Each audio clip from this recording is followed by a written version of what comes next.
Sneha Philip was a young doctor living in New York City. She was last seen alive on September 10, 2001, the day before the world changed forever. She walked into a department store, bought some clothes, and then disappeared. No security camera ever recorded her leaving. No one ever saw her again. The next morning, the Twin Towers collapsed. The world assumed she was one of the victims. But there was one problem. She was never inside the towers. No one saw her enter. She wasn't scheduled to work. Her name wasn't on any emergency response list. So how did she vanish on the day of the biggest terror attack in U.S. history? And why did it take years of legal battles just to have her recognized as a 9/11 victim? This is not just a missing person case. This is a story of identity, conspiracy, government resistance, and a woman whose fate remains one of the strangest enigmas of that tragic day. Sneha lived with her husband, Ron Lieberman, in a lower Manhattan apartment just a short walk from the World Trade Center. She was a medical resident. He was also a doctor. The couple had a complicated relationship. Some friends said they were happy. Others said they fought often and that Sneha had personal struggles, including legal issues and substance use. On September 10th, she was seen on store security footage shopping for clothes and makeup. She looked calm, in control. There was no sign she was planning to vanish. She told the store clerk she was going to meet her mother for dinner, but she never showed up. Her husband Ron reported her missing the next day. He said, when he came home after his shift, she wasn't there. The apartment was undisturbed. Her new shopping bags were there, but her phone and keys were missing. When the towers fell on the morning of September 11th, Ron believed she had rushed to help as a doctor. Maybe she ran into danger to save lives. That was the theory he shared with police and the media. And for a while, people accepted it. But the authorities weren't so sure. There was no trace of Sneha at Ground Zero. No co-workers confirmed seeing her. She wasn't on any hospital response list. No one remembered seeing her anywhere after that shopping trip. As the investigation deepened, the mystery only grew. The police began to question her lifestyle.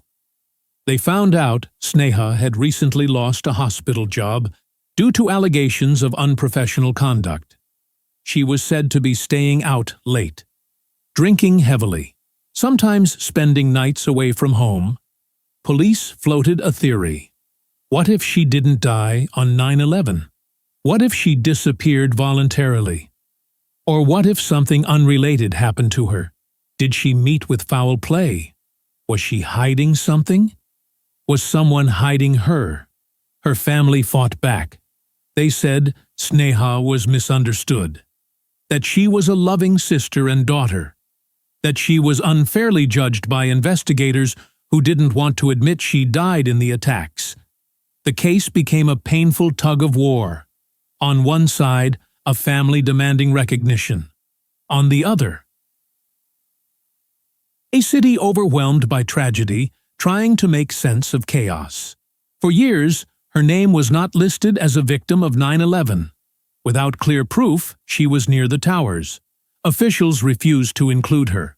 But the Philip family never gave up. They launched a legal battle to have her officially recognized as a victim. They argued that as a doctor and New Yorker, it was likely she tried to help during the attacks.